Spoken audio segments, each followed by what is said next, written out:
مدینہ شریف میں حاضری دینے کے حوالے سے نا ایک شخص نے تحقیق کی اور اس کی ریسرچ آئی تو اس نے کہا کہ میں سوچتا تھا لوگ سب سے زیادہ کہاں روتے ہیں، تو لوگ سب سے زیادہ مدینہ شریف جا کے روتے ہیں، بڑا روتے ہیں۔ بڑی امید ہے سرکار قدموں میں بلائیں گے، کرم کی جب نظر ہوگی مدینے ہم بھی جائیں گے، اور اگر جانا مدینے میں ہوا ہم غم کے ماروں کا تو مکینے گنبد خضرا کو حال دل سنائیں۔ وہاں جا کے لوگ روتے ہیں، تڑپتے ہیں۔ اب آپ شک پیدا کر دیں کہ پتہ نہیں حضور حیات ہیں معاذ اللہ کہ نہیں، تو اعلیٰ حضرت نے 2 قسمیں اٹھا کے کہا تو زندہ ہے واللہ، تو زندہ ہے واللہ، بس میری چشم عالم سے چھپ جانے والے تو زندہ ہے محبوب، اور اس پر دلائل دیے۔ تو میرے عزیز انہوں نے ہمارے عقیدے پکے کیے۔ پھر بھی اگر کوئی کچی پکی باتیں کرے، سویرے کچھ کہے، دوپہر کچھ کہے، شام کچھ کہے، تو وہ بندہ کمزور پڑا ہے، ورنہ ہماری فکری قیادت نے ہمیں دلائل سے، کتب سے، حوالہ جات سے مزین کیا۔ تیسری بات، اعلیٰ حضرت بریلوی کہتے ہیں علم کا شوق پیدا کرو۔ اعلیٰ حضرت خود مرید ہیں ایک سلسلے میں، اور مرید اس طرح کے کہ غلامی والے مرید ہیں۔ آج کل زیادہ تر لوگ مرید نہیں ہوتے، ناراض نہ ہونا، اگر کوئی پڑھا لکھا بندہ ہو تو وہ ویسے بھی مرید نہیں ہوتا، وہ اگر ہو کبھی تو خلیفہ ہی ہوتا ہے ڈائریکٹ، مرید نہیں ہوتا، مزاج نہیں، مرید ہونے کا مزاج نہیں، یہ طبیعت نہیں۔ آج کل لوگ شاگرد بھی نہیں ہوتے، ناراض ہو گئے آپ لوگ، ہو جائیں کوئی مسئلہ نہیں، میں نے تو ابھی چلے جانا ہے، ہو جائیں بے شک۔ آج کل لوگ شاگرد بھی اس طرح لگتا ہے کہ جس طرح کوئی امدادی کتاب نہیں ہوتی، اس طرح استاد سے کوئی تھوڑا سا نا گائیڈ لائن لیتے ہیں، ورنہ وہ شاگرد ہونے کو تیار نہیں ہے۔ میں صحیح بتاتا ہوں، آپ بہت سارے شاگردوں کو میری ملاقات ہوتی ہے اور بعد میں وہ کہتے ہیں نا میں استاد جی کو بیٹھا سا، تو میں چونکہ دیہاتی آدمی ہوں، میرا 2 ڈنڈے لگانے کو بھی دل کرتا ہے، تجھے پتہ ہی نہیں استاد جی کے پاس کیسے آیا جایا کرتا ہے، تجھے خبر ہی کوئی نہیں۔ میں تجھے بتاؤں بریلی کے امام کیا بتاتے ہیں۔ حضرت عبداللہ ابن عباس کو نبی پاک صلی اللہ علیہ وسلم نے دعا دی تھی کہ اللہ تجھے فقاہت دے، دین کی سمجھ دے۔ حضور کی دعا سے بھی اللہ دے دیتا۔ حضور تو حضرت ابو ہریرہ کو خالی بظاہر خالی چلو بھر کے ڈال دے تو اللہ تعالیٰ اس سے قوت حافظہ دے دیتا ہے، تو یہاں تو دعا دی تھی، لیکن ان کا ذوق علمی کیا بنا، یہ اعلیٰ حضرت ملفوظات دیکھیے گا۔ وہ نا خاندان رسول کے چشم و چراغ ہو کے، حضور کے چچا زاد ہو کے، استاد کے دروازے پر جب پڑھنے جاتے تھے نا تو جا کے دروازے پہ دستک نہیں دیتے تھے، کہتے میں اپنے استاد کے دروازے پر کبھی حضرت ابی بن کعب کے پاس جاتا رضی اللہ تعالیٰ عنہ، کبھی حضرت زید بن ثابت کے پاس جاتا، میں جا کے باہر دروازے پہ بیٹھ جاتا، دستک نہیں دیتا تھا، ٹیلی فون نہیں کرتا تھا کہ پیر صاحب میں پہنچ گیا جی، ہار لے کے باہر آ جاؤ، باقاعدہ مرید صاحب آ گئے جلدی کر لیں، استاد جی میں کب سے باہر کھڑا ہوں، یہ انداز نہیں۔ فرماتے ہیں کہ میں دروازے میں بیٹھ جاتا اور کبھی کبھی بیٹھے بیٹھے تھک جاتا، دستک نہیں دینی، وہ خود آئیں گے تو دستک نہیں دینا۔ کہتے کبھی یوں بھی ہوتا کہ حضرت ابی بن کعب رضی اللہ تعالیٰ عنہ کا مکان کا دروازہ چونکہ صحرا میں کھلتا تھا تو ٹھنڈی ہوائیں مدینہ چومنے آتی تو ریت کے مقدس ذرے اڑ کے میرے بالوں میں بھی پڑ جاتے، لیکن میں دستک نہیں دیتا تھا۔ استاذ مردی سے باہر آتے تھے اور جب وہ آ جاتے تو پھر میں جھولی پھیلا کے کہتا میں آپ سے رسول پاک کی حدیثیں سننے آیا۔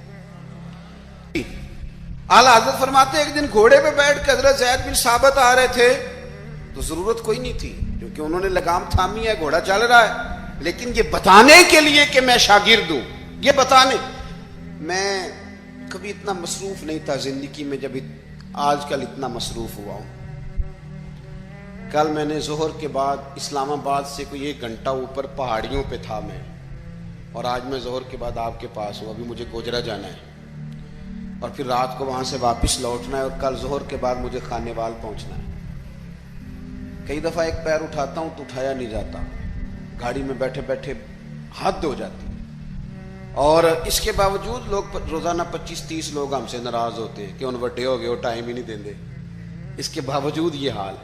کبھی کبھی کچھ چیزیں مزہ دیتی ہیں۔ میں نے ایک وعدہ کیا ہوا تھا، لاہور میں کسی سے میں نے جانا تھا تو میرے استاد صاحب کا فون آ گیا، فرمان لگے کتنے میں، او شاگردو ترس جاؤ گے نوازوں کو، یہ 2-4 جو رہ گئی ہیں ان کی قدر کرو. کتنے میں بھائی؟ میں اس کی تھی حضور میں کہا رہا ہوں. فرمان لگے پرسوں پنڈی جانا ہی. تو میں نے چونکہ لاہور وعدہ کیا ہوا تھا, میں کہ حضور میں ذرا اتنے کی کام میں پرسوں پنڈی کی مصروفیت ہے, تو میرے استاذ ہیں اور یہ بات انہوں نے کی تو میرا قد بڑا ہوا. فرمان لگے تینوں وضاحت دینا میں ضروری نہیں سمجھتا, تو پرسوں سویرے 9 بجے تیار ہو کے سڑک تے آویں جانا ہے. بڑے لوگ دعوت دیتے ہیں, بڑے لوگ پیغام دیتے ہیں, بڑا پیار کرتے ہیں. آپ یقین کریں مزہ آ گیا بات کا. مجھے جو بندہ پوچھے پنڈی خیر ہے, میں کہا مینوں آپ نہیں پتا. گھر والے پوچھتے پنڈی خیر ہے, میں کہا مزہ بڑا آنا ہے جانے دا, پتہ کوئی نہیں کی کام میں. انہوں نے کہا پرسوں کبھی مزہ بھی تو لو نا, کبھی ذائقہ بھی تو لو نا. ہمارے ایک بزرگ ہیں, ان کی عمر 65-70 سال ہے. ان کی والدہ انتقال کر گئی, میرے پاس جمعہ پڑھتے ہیں.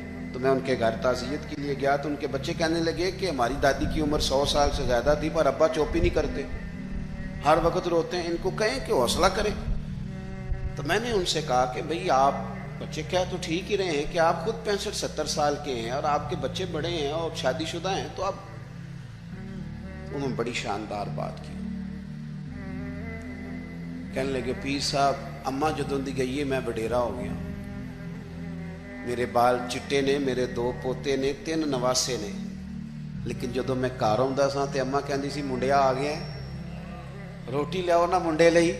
فرماتے یوں لگتا تھا نہیں بال سفید ہوئے ہیں پر میں ہوں ابھی جوان. جب تک آپ کا کوئی بڑا رہتا ہے آپ طاقتور رہتے ہیں.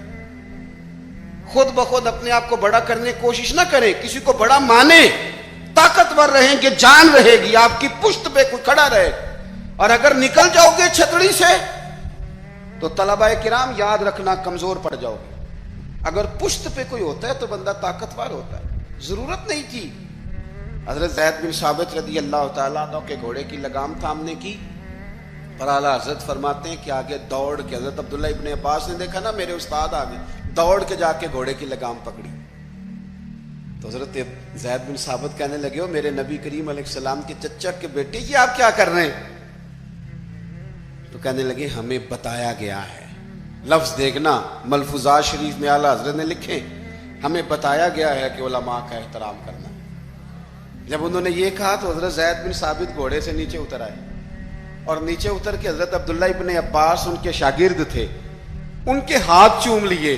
انہوں نے کہا جناب آپ یہ کیا کر رہے ہیں؟ فرمانے لگے ہمیں بھی بتایا گیا ہے کہ خاندان رسول کا احترام کرنا ہے, ہمیں بھی یہ سبق دیا گیا.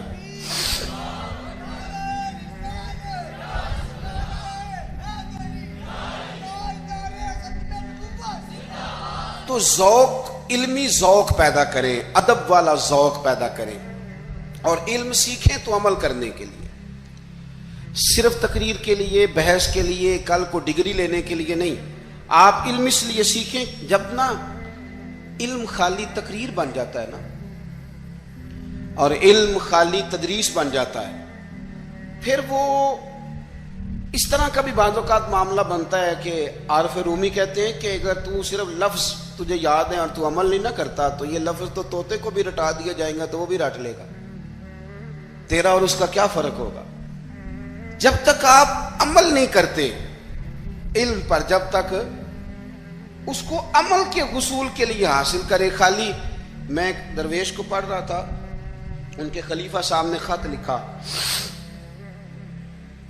کہ حضرت میں اب تقریر بھی کرتا ہوں, تدریس بھی کرتا ہوں, تصنیف بھی کرتا ہوں.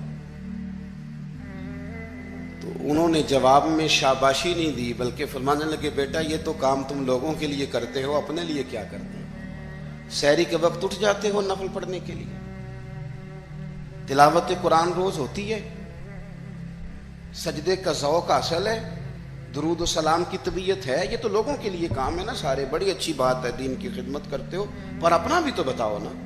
اعلیٰ حضرت فاضل بریلوی رحمۃ اللہ علیہ کی شخصیت کا جو کمال ہے وہ یہ ہے کہ جو وہ کہتے تھے نا اس سے زیادہ وہ کرتے تھے.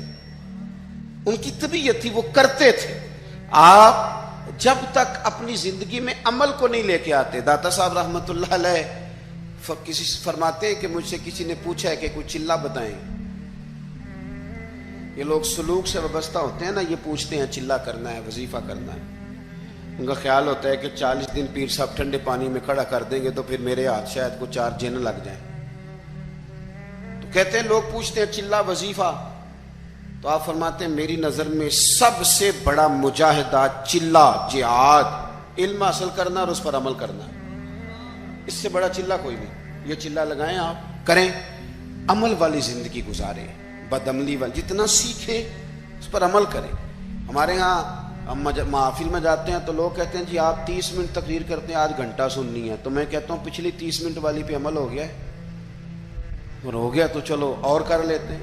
باقی یہ ہے کہ یہ تو آپ کو عمل کے لیے دین سیکھنا تھا. جتنا آپ عمل کریں گے. سید دیدار علی شاہ صاحب محدث الوری رحمۃ اللہ علیہ اعلی حضرت کے خلیفہ ہیں. وہ کہتے ہیں کہ میں دوست تھا صدر اللہ فاضل سید نعیم الدین صاحب مراد آبادی کا. میں چونکہ دوست تھا تو سید صاحب اعلی حضرت کی بڑے عقیدت مند تھے, تو اکثر وہ کہتے ہیں میں نے بریلی شریف جانا ہے. تو ایک دن میں پہنچ گیا مراد آباد, تو انہوں نے سامان باندھا ہوا تھا بریلی شریف جانے کے لیے. میں بھی پہنچ گیا تو کہنے لگے یار میری تو ٹکٹ ہے ٹرین کی, میں تو بریلی شریف جا رہا ہوں. تو کہنے لگے یار آپ ہر وقت وہیں جاتے رہتے ہیں, میں ملنے آیا تھا. تو کہتے ہیں مجھے کہنے لگے حضرت صدر اللہ فاضل سید دیدار علی شاہ صاحب سے کہ چل آپ تمہیں بھی لے چلوں, دونوں سادات ہیں, دونوں دوست ہیں.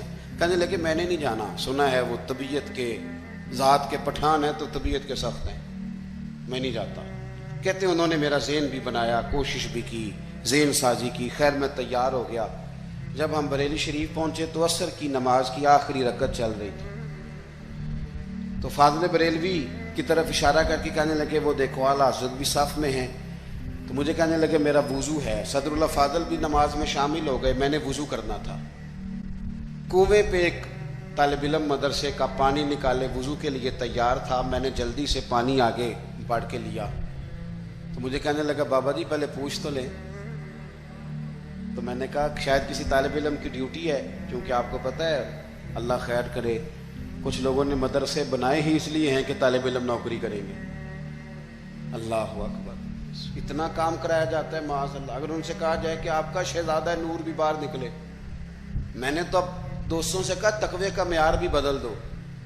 پہلے کہتے تھے نا جی ہم نے کبھی مدرسے کی روٹی نہیں کھائی. میرے خیال میں تقوی یہ ہے کہ کھایا ہی مدرسے کی کرو, پتہ چلے بچے بیچارے کیا کھاتے ہیں. یہی کھاؤ تاکہ تمہیں سمجھ آئے. آپ یہ اپنے مزاج بدل کے دیکھیں کہ یہ اگر تو آپ اور آپ کے بچے بھی کھا سکتے ہیں تو ٹھیک ہے. پھر یہ کون سا معیار ہے بھائی؟ آپ کہتے ہیں میں نے کبھی کھائی نہیں, وہ کھانے والی ہے ہی نہیں. وہ آپ کے کھانے والی ہوتی تو ضرور کھاتے, الا ماشاء اللہ. آمدام برسر مطلب فرماتے ہیں طالب علم سے کہا پانی, تو کہنے لگا جی نہیں میں, آپ نے پوچھا ہی نہیں. تو میں نے کہا چلو اجازت دے دو. تو کہنے لگے حضرت صاحب میں نابالغ ہوں, اپنی مرضی سے بھی اپنی چیز کسی کو نہیں دے سکتا. کہتے مجھ پہ چوٹ لگی. میں نے کہا یہاں علم نہیں پڑھایا جاتا, علم کا فیض بھی دیا جاتا ہے. یہ انداز